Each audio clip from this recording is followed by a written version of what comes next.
नमस्कार, समाचार बुंदेलखंड में आपका स्वागत है। रुख करते हैं झांसी की खबरों पर। डीएपी और यूरिया की किसी तरह की कोई कमी नहीं है, पत्रकारों को झांसी जिलाधिकारी ने दी जानकारी। आपको बता दें कि झांसी में डीएपी और यूरिया की किसी तरह की कोई कमी नहीं आई है। डीएपी की 2700 मीट्रिक टन की नई रैक एक दिन पहले आई है। आने वाले रबी सीजन में भी खाद की कोई कमी नहीं होगी। यह बात झांसी के डीएम मृदुल चौधरी ने मंगलवार की दोपहर 1 बजे पत्रकारों से बातचीत में जानकारी दी है। उन्होंने कहा कि कुछ जगहों पर लोग रबी की बुवाई के लिए अभी से खाद इकट्ठा कर रहे हैं, जिसकी वजह से कुछ समस्याएं आ रही हैं। शासन की ओर से पर्याप्त खाद मुहैया कराई जा रही है। जब भी जरूरत होती है हम शासन को डिमांड भेजकर खाद मंगा लेते हैं।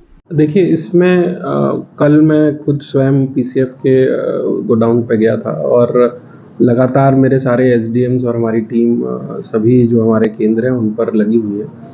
ऐसा नहीं है कि कोई कमी है। पहली बात तो मैं ये क्लियर करना चाहता हूँ कि हमारे पास ना डीएपी की कमी है ना यूरिया की कमी है। हमारे पास पर्याप्त यूरिया है, पर्याप्त डीएपी है और आज भी हमारे एक रैक आई है जिसमें से करीबन हमारे को 2700 मीट्रिक टन मिली है। तो सब मिला के हमारे पास ऑलमोस्ट 4300 के करीब हमारे पास मीट्रिक टन हमारे पास डीएपी है। दूसरी बात यह है कि अभी जो बीच में इश्यूज़ आए थे वो इश्यूज़ थे कि हम खरीफ के सीज़न में रबी की जो हमारा उर्वरक है उनको लोग चाह रहे थे कि पिछले साल कुछ इश्यूज़ आए हैं तो ऐसा ना हो कि अब इस साल भी उनको वो इश्यूज़ आए। तो लोग बहुत सारे लोग जाके उसको पहले से ही इकट्ठा कर रहे थे। तो इशू ये है कि खाद की कमी नहीं है, बट अगर आपको रबी की फसल की खाद पहले चाहिए तो उसके लिए अगर आप उधर जाके इकट्ठे होंगे तो मतलब वो भीड़भाड़ होगी। बट हमारे पास रबी के लिए भी कोई कमी नहीं है और हम लगातार संपर्क में हैं शासन से भी और लगातार हम उधर से पत्राचार कर रहे हैं। जैसे भी कोई हमारे को डिमांड रेज होती है इमीडिएटली हम अपनी रैक मंगवाते हैं।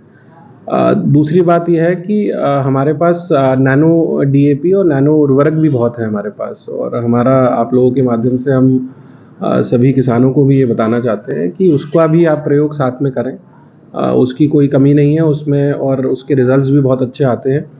और हम अपने जो टीम्स हैं रेवेन्यू की और डेवलपमेंट उनको भी भेज रहे हैं कि लोगों के बीच में ये संदेश जाए कि भाई नैनो का भी यूज़ किया जा सकता है। हम किसी को फोर्स नहीं करना चाहते, ना हमारी कोई मंशा है कि क्योंकि हमारे पास उर्वरक पर्याप्त उपलब्ध है। बट अगर नैनो को भी प्रयोग में लाने का मतलब हम चाहते हैं कि उसको भी प्रोत्साहित करें। तो आपके माध्यम से मैं चाहता हूं कि ये सभी हमारे जनपद वासियों को और किसानों को सभी को हम आश्वस्त करना चाहते हैं कि हमारे पास किसी तरीके की कोई उर्वरकों की कमी नहीं है। बट अब हमने जो सिस्टम नया सिस्टम जो हमने लगाया है जिसमें हम टोकन सिस्टम से डे बाय डे हम गाँव डिसाइड करते हैं। और आप लोगों की उससे मैं किसानों को निवेदन करना चाहूँगा कि जिस दिन आपकी समिति पे लगा है उसी दिन जाएं। ये ना हो कि आप किसी और दिन का है और जैसे संडे भी बहुत सारे लोग चले गए थे तो संडे जनरली हमारा कोई वितरण होता नहीं है। तो हम सभी से निवेदन करेंगे कि सुचारू रूप से जैसे आपकी डेट लगे उस पर आए सो दैट उधर ज़्यादा भीड़ ना हो। और इस समय हमारी जो भी दुकानें बंद थी, जैसे बहुत सारी हमारी कोऑपरेटिव्स की दुकानों पे हमारे पास सचिवों की कमी थी तो उनको भी हमने अब वैकल्पिक व्यवस्था करा के उनको चलाया है। तो अब सभी दुकानें हमारी खुली हुई हैं। प्राइवेट में भी हमारे को ये समस्या आ रही थी कि वहाँ पर दुकानें नहीं खोल रहे हैं तो अब उन पे भी हमने ड्यूटीज़ लगा दी हैं। सभी लेखपाल उधर जाके उन दुकानों को खुलवा रहे हैं और जो उसका न्यूनतम प्राइस है उसी पर बिकवा रहे हैं। तो ये मैसेज मैं आपके माध्यम से देना चाहता हूँ कि पहली बात कोई कमी नहीं है, सभी दुकानें खुली हुई हैं। जिस दिन आपकी रोस्टर में आपकी डेट लगे उस पर आइए। और प्राइवेट से भी अगर किसी को कोई इश्यूज़ हो रहे हैं तो उसको आप हमारे को कम्युनिकेट कर सकते हैं। बाकी कोई ऐसा मैं स्वयं जाके कल मैं 2-3 समितियों पे भी गया था, वहाँ पर मुझे किसानों ने बताया कि उसमें किसी तरीके की कोई कमी नहीं आ रही, कोई इशू भी नहीं हो रहा है।